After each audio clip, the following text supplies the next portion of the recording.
Republic Act No. 6713, an act establishing a code of conduct and ethical standards for public officials and employees. To uphold the time-honored principle of public office, being a public trust, granting incentives and rewards for exemplary service, enumerating prohibited acts and transactions, and providing penalties for violations thereof and for other purposes. This statute must be addressed to as the Code of Conduct and Ethical Standards for Public Officials and Employees, as stated as in Section 1. Section 2 states Policies Declaration. The state actively promotes a high ethical standard in public service. All public servants and workers are required to protect the public interest over personal interests and to carry out their tasks with the highest responsibility, competence, devotion, and patriotism. They are also required to live humble lifestyles and to be accountable to the people at all times. Section 3 gives us the definition of terms used in this Act. The first one, government. Government refers to the national government, municipal governments, and all other instrumentalities, agencies, or branches of the Republic of the Philippines, including businesses that are owned or managed by the government and their subsidiaries. Public officials includes elected and appointed officials, as well as employees who are employed permanently or temporarily on a career or non-career related basis, including members of the armed forces and law enforcement, whether or not they receive compensation and regardless of the amount.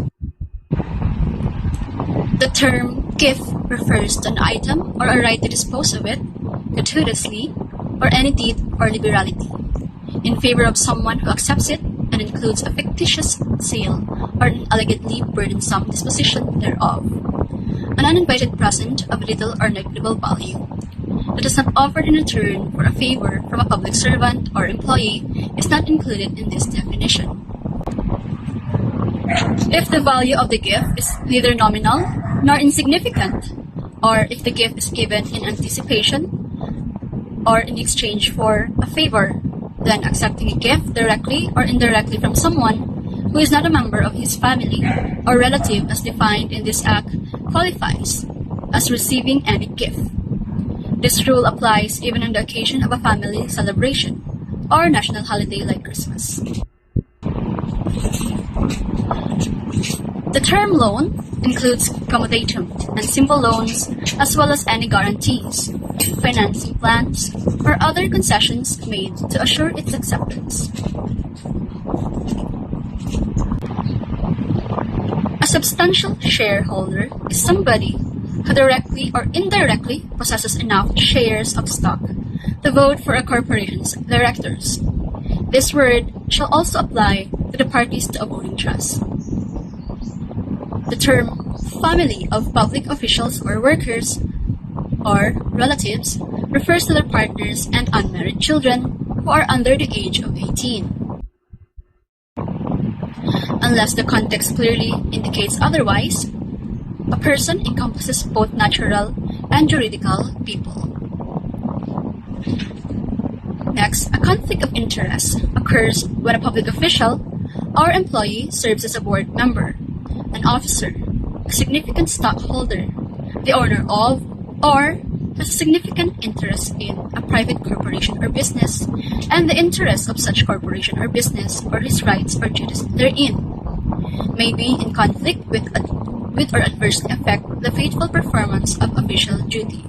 The term divestment refers to the voluntary, complete, and actual deprivation of one's right or title to property in favor of a person or individuals other than one's spouses and family as defined in this Act. The term relatives includes bilas, inso, and balae as well as all the other individuals who are related to a public officer or employee in the fourth civil degree of consanguinity or affinity. Section 4. This section contains norms of conduct of public officials and employees. Every public official and employee shall observe the following as standard of personal conduct in the discharge and execution of official duties. Our first duty is the commitment to public interest. Public officials and employees shall always uphold the public interest over and above personal interest. All government resources and powers of their respective offices must be employed and used efficiently, effectively, honestly, and economically, particularly to avoid wastage in public funds and revenues. The next one is the professionalism. Public officials and employees shall perform and discharge their duties with the highest degree of excellence, professionalism, intelligence, and skill. Let's move to our letter C, which is the justness and sincerity. Public officials and employees shall remain true to the people at all times. They must act with justness and sincerity and shall not discriminate against anyone, especially the poor and the underprivileged. Let's move to our political neutrality. Public officials and employees shall provide service to everyone without unfair discrimination and regardless of party affiliation or preference. The next one is the responsiveness to the public. Public officials and employees shall extend prompt, courteous, and adequate service to the public. And now let's move to the next one, the nationalism and patriotism. Public officials and employees shall at all times be loyal to the Republic and to the Filipino people, promote the use of locally produced goods, resources, and technology, and encourage appreciation and pride of country and people. The next one is the commitment to democracy. Public officials and employees shall commit themselves to the democratic way of life and values, maintain the principle of public accountability, and manifest by deeds the supremacy of civilian authority over the military. Letter H is simple living. Public officials and employees and their families shall lead modest lives appropriate to their position and income. They shall not indulge in extravagant or ostentatious display of wealth in any form. Letter B for the section 4 is the Civil Service Commission shall adopt positive measures to promote first, observance of these standards, including the dissemination of information programs and workshops authorizing merit increases beyond regular progression steps, to a limited number of employees recognized by their office colleagues to be outstanding in their observance of ethical standards. The next one is continuing research and experimentation on measures which provide positive motivation to public officials and employees in raising the general level of observance of these standards. Let's talk about Section 5, Duties of Public Officials and Employees.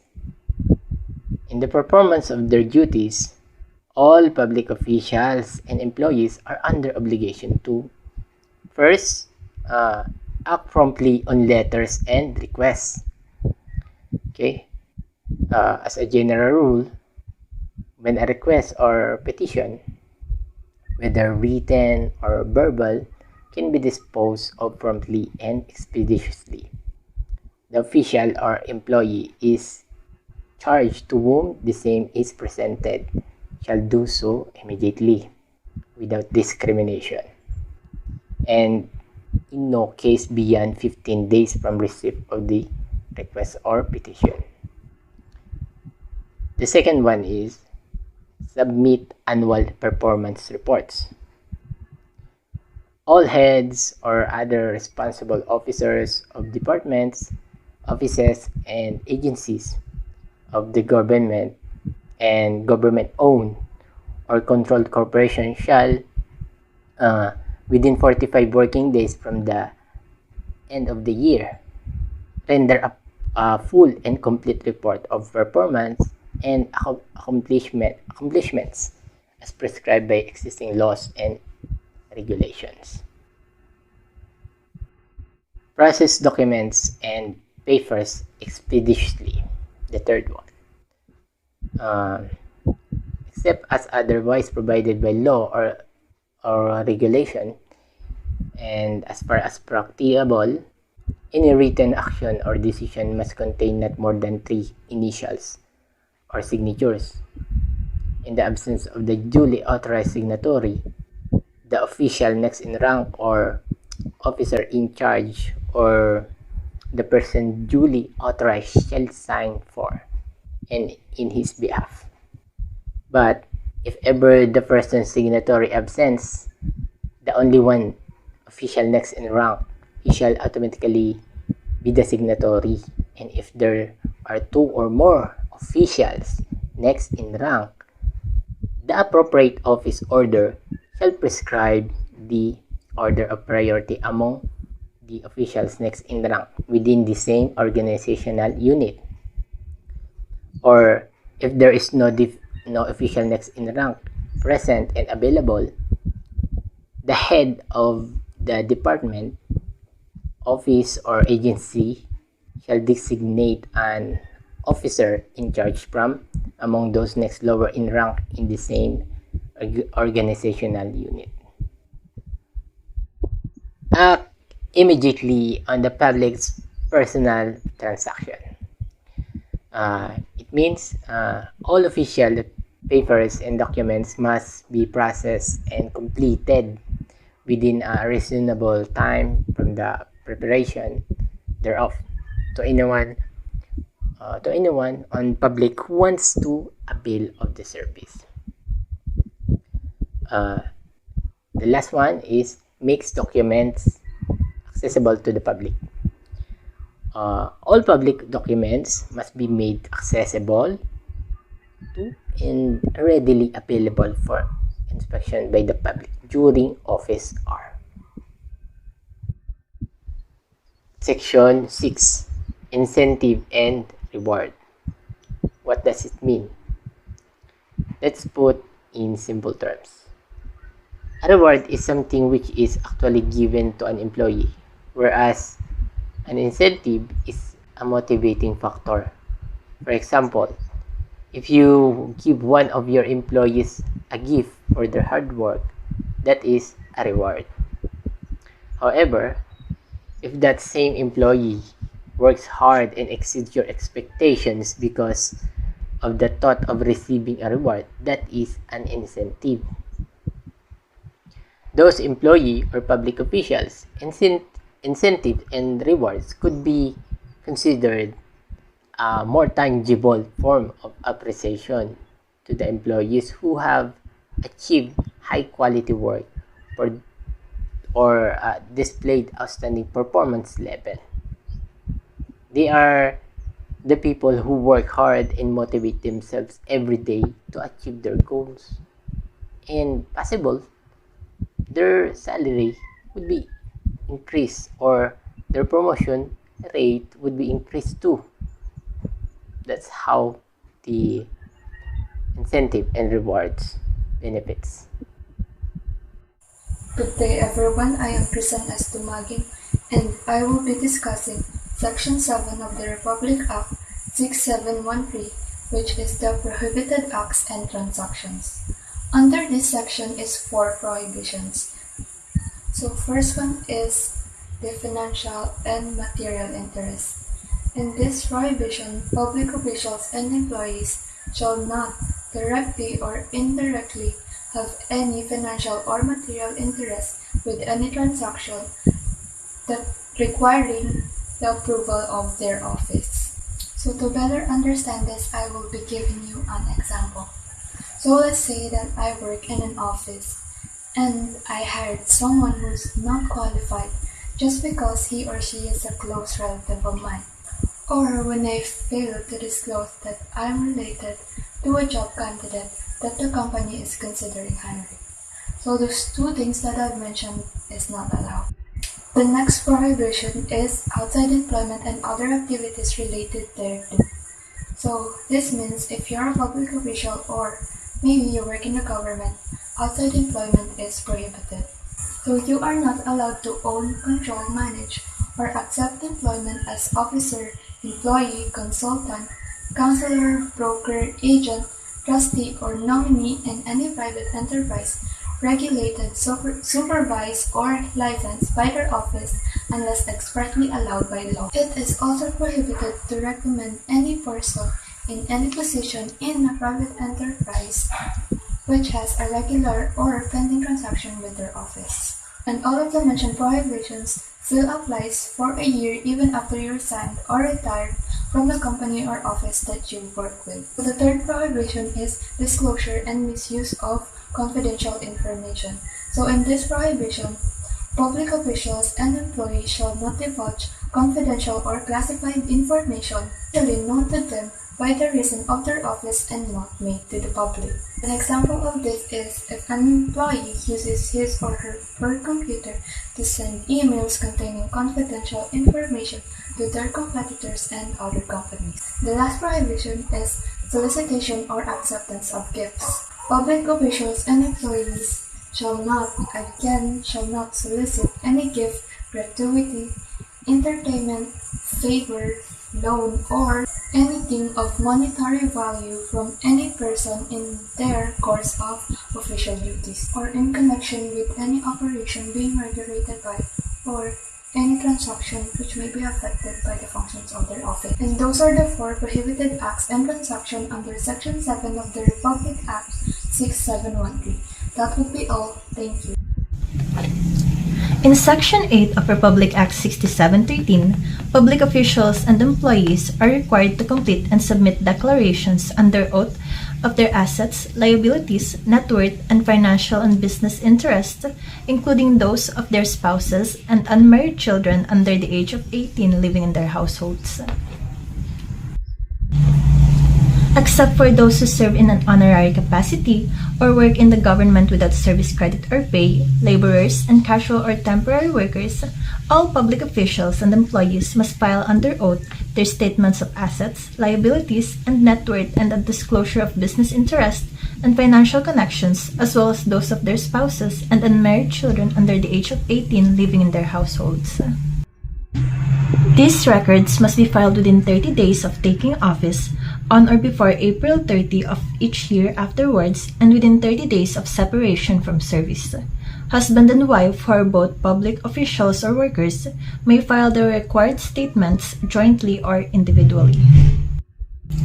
To the best of their knowledge, every public official must declare all of their relatives who also serve in government in the form, manner, and frequency stipulated by the Civil Service Commission. Any statements made under this Act are accessible for inspection within reasonable hours. After 10 working days from the date of filing, such statements are available for copying and reproduction. Any individual requesting a copy must pay a fee to cover the cost of copying and mailing, as well as the cost of certification of such statement. The statements are only available to the public for a period of 10 years. The statement will be destroyed after that period unless it is required for ongoing investigation. It is unlawful to utilize any statement submitted under this Act for any purpose that is against morality or public policy, as well as for any commercial purpose other than news distribution to the general public. For Section 9 of Republic Act 6713, if a public official has a conflict of interest, he must resign from his position in any private business within 30 days of taking office and sell his shareholdings within 60 days. This regulation also applies if they are business partners. This provision, however, does not apply to those who serve the government in an honorary capacity, as well as laborers and casual or temporary workers. Good afternoon. I'm Meridin Santuar Solino. I'm presenting the Section 10 Review and Compliance Procedure. The designated committees of both houses of the Congress shall establish procedure for the review of a statement to determine whether such statement, which has been submitted on time, complete, and are in the proper form, and even a determination is made that the statement is not so filed. The appropriate committee shall also inform the report individual and direct him to take the necessary corrective action. Let's move to letter B. In order to carry out the responsibility under this Act, the designated committees of both houses of Congress should have the power within their respective jurisdictions to render any opinion interpreting this Act. In writing, the person covered by this Act subject in each instance to the approval by affirmative vote of the majority of the particular house concerned. Letter C.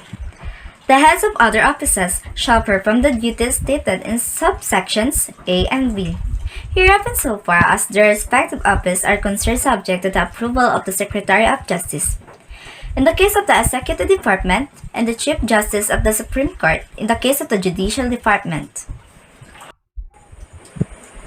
So let's move to the section 11, penalties. Any public official or employee, regardless or whether or not he holds office or employment in a casual, temporary, holdover, permanent or regular capacity, committing any violation of this act shall be punished with a fine not exceeding the equivalent of 6 months' salary or suspensions not exceeding 1 year or removal depending on the gravity of the offense after due notice and hearing. So letter B. Any violation hereof proven is proper administrative proceeding shall be sufficient cause for removal or dismissal of a public official or employee even if no criminal prosecutions is instituted against him. So, letter C. Private individuals who participate in conspiracy as co-principals, accomplices, or accessories with public official or employees in a violation of this act shall be subject to the same penal liabilities as the public official or employees and will stand trial alongside them. So, letter D. An individual who gets or utilizes a report for a purpose that it against sections 8b of this act may be used by the concerned official or employee. The court where the action is filed has the authority to impose a fine of any amount not to exceed 25,000 pesos on the defendant. The latter will be used if another sanction imposed in accordance with this or another legislation is more severe. Section 12 of the Republic Act 6713, the promulgation of rules and regulations, administration and enforcement of this act, states that the Civil Service Commission shall have the primary responsibility for administration and enforcement of this act. It shall transmit all cases for prosecution arising from violations of this act to the proper authorities for appropriate action, provided, however, that it may institute such administrative actions and disciplinary measures as may be warranted in accordance with law. Nothing in this provision shall be construed as a deprivation of the right of each House of Congress to discipline its members for disorderly behavior. Also, the Civil Service Commission is hereby authorized to promulgate rules and regulations necessary to carry out the provisions of this act, including guidelines for individuals who render free voluntary service to the government. The Ombudsman shall likewise take steps to protect citizens who denounce acts or omissions of public officials and employees which are in violation of this act. Section 13. Provisions for more stringent standards. Nothing in this act shall be construed to derogate from any law or any regulations prescribed by any body or agency, which provides for more stringent standards for its officials and employees. Section 14. Appropriations. The sum necessary for the effective implementation of this act shall be taken from the appropriations of the Civil Service Commission. Thereafter, such sum as may be needed for its continued implementation shall be included in the annual General Appropriations Act. Section 15. The separability clause states that if any provision of this act or the application of such provision to any person or circumstance is declared invalid, the remainder of the act or the application of such provision to other persons or circumstances shall not be affected by such declaration. Section 16. Repealing clause. All laws, decrees, and orders, or parts thereof, inconsistent herewith, are deemed repealed or modified accordingly, unless the same provides for a heavier penalty. Section 17. Effectivity. This act shall take effect after 30 days following the completion of its publication in the official gazette or in two national newspapers of general circulation.